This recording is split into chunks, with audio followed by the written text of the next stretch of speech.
আজকে তো blog start করে দিলাম, তা কি করব জানি না। আরে দাঁড়া,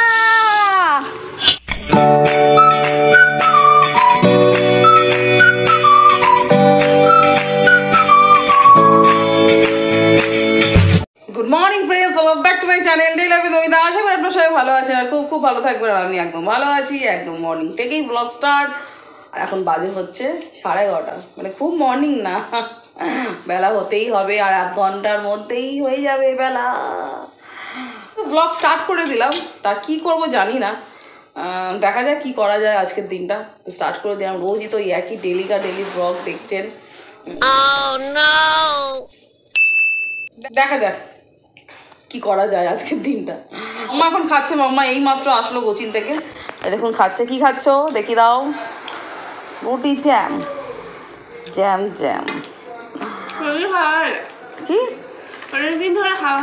মশা, মার মার মার বাবা, যা মশা, এই ঢেবা ঢেবা মশা, প্রচণ্ড মশা আমাদের এখানে, প্রচণ্ড প্রচণ্ড মশা। এই দেখুন এই দেখুন দেখুন ঘুরছে।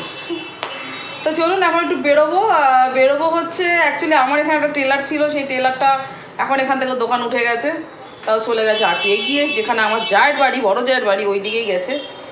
তা চলুন ওই দিকটা যাবো, কারণ অনেক দিন ধরে পড়ে আছে, অন্তত 3 সপ্তাহও বেশি, তাই না, এরকমই ওর কাছে, টেলারের কাছে আমার জামাগুলো পড়ে আছে। আমি একটা ব্লাউজ করতে দিয়েছিলাম অল্টার, এগুলো সব কিছুই পড়ে আছে। তা জামা কাপড়গুলো আমি দেখিয়ে আসবো। আর চলুন যাওয়ার সময় একটুখানি আমার জায়ের সাথে দেখা করে আসবো। তো চলুন দেখতে থাকুন। তো ফ্রেন্ডস বেরিয়ে গেছি, আর বললাম যে জায়ের বাড়িতে কী করবো, শুধু আর করতে পারিনি, কেন বলবো, এত মানে অনেক দিন বাদে গেছি তো, গল্পে মেতে গেছি আমরা, এই জন্য আর ভিডিও শ্যুট করাই হয়নি। তা ওইদিকে অল্টারের যে কাজে গেছিলাম সেটা হয়েছে, আর এবার যাওয়া হচ্ছে বাড়ির দিকে। এখন তো 1টা বাজবে না, কাছাকাছি এরকমই হবে। তো চলুন, মাম্মা তো আগে, ও আমাকে আগে আগে বেরিয়ে যাচ্ছে, মাথায় আমার ছাতা নেই, ওই দেখুন, পাগল হয়ে যাচ্ছি ওর জন্য। আমি কি যে উল্টো পাল্টা বকে যাচ্ছি আমি বলে বলতে পারবো না, মানে পুরো পুড়ে গেলাম রোদে। আর ছাতা দেখুন এরকম, হয়ে যাবে, এরকম হয়ে যাবো, এরকম ছাতা শুধু এরকম মাথা নিচু, আর মাথা শুধু ঠোকর খাচ্ছে। এদিকে বলে আমি মা তোমার থেকে, এদিকে বলে আমার থেকে লম্বা হয়ে গেছে তো ছাতা। তারপরে এদিকে না রাস্তা ঠিক হচ্ছে, দেখুন কি অবস্থা, দেখেছেন রাস্তা ঠিক হচ্ছে, এ দেখুন।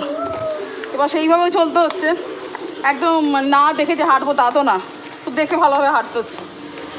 একই তো পড়ে গেলে হয়ে গেল। আরে দাঁড়া, রাস্তায় বেরোলে এরকমই করে, লাস্টে এখন আমাকে ছাতা ধরতে হলো, মানে কি আর বলবো। ওকে নিয়ে আমার রাস্তায় বেরোলে না আমার খুব চিন্তা হয় যে না কাকে নিয়ে বেরোচ্ছি আমি রাস্তায়, এই জন্য বিশাল চিন্তা হয়।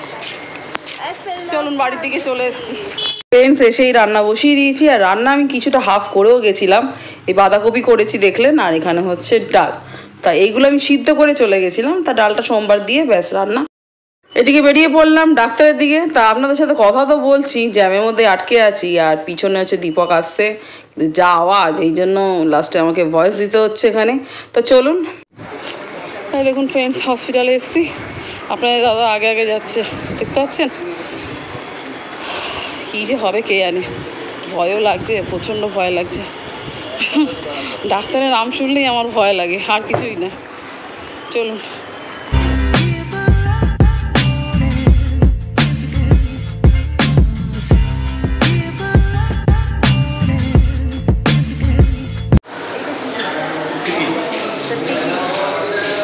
অপেক্ষা, ডাক্তার আসুন, ডাক্তার এখন আসছে, অপেক্ষা।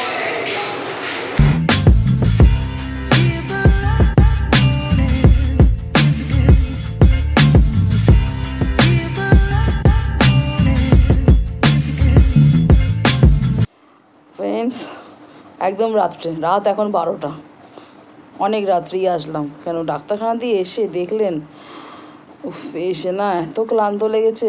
একই তো হসপিটালে গেছি, অনেকক্ষণ বসে হয়ে থাকতে হয় জানেন, মানে কখন টাইম আসবে, 4টে টাইম থেকে 5টা হয় না 5:30 হয় এরকম। খুব ধকল ছিল, খুবই ধকল হয়েছে।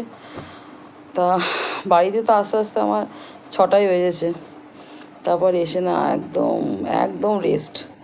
তারপর ওই সময় মাম্মার আন্টিও এসছে সন্ধ্যের দিকে, আর পুরো রেস্টেই ছিলাম।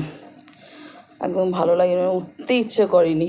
উঠলাম তো তারপর কটায়, 8:30 না 9টা এরকম। উঠে তো তারপর রান্নাবান্না করলাম। আর মানে ভিডিও করতেই পারিনি, সত্যি বলে ভালো লাগছিলো না শরীরটা। মানে ব্যথা ওঠেনি কিন্তু শরীরটা ভালো লাগছিলো না, এরকম শরীরটা একদমই ভালো লাগছিলো না। তো যাই হোক, আমাদের তো রাত্রে খাওয়া হয়ে গেছে অনেক রাত্রেই, এখন বাজে হচ্ছে 12টা। খাওয়া দাওয়া হয়ে গেছে, রুটি করেছিলাম আর যা ছিল জানেন তো দুপুরে তাই। তা আজকের দেখলেন, আজকের দিনটা তো আমার এইভাবেই কাটলো। সেটা আপনাদের আমি আগেই বলেছি যে কীভাবে কাটবে দিনটা তা জানি না। তো আজকের ব্লগটা আপনাদের কেমন লাগলো অবশ্যই আপনারা লাইক, শেয়ার, কমেন্ট, সাবস্ক্রাইব করে একদম বেল আইকনটা অন করে টুক করে অন করুন, যাতে নোটিফিকেশান চলে যায় আপনাদের কাছে। আপনারা আমার পাশেও থাকুন, সাথেও থাকুন। আপনারা সবাই ভালো থাকুন, সুস্থ থাকুন। সবাইকে গুড নাইট। আর একটু গরমও লাগছে, যার জন্য ফ্যান চলছে।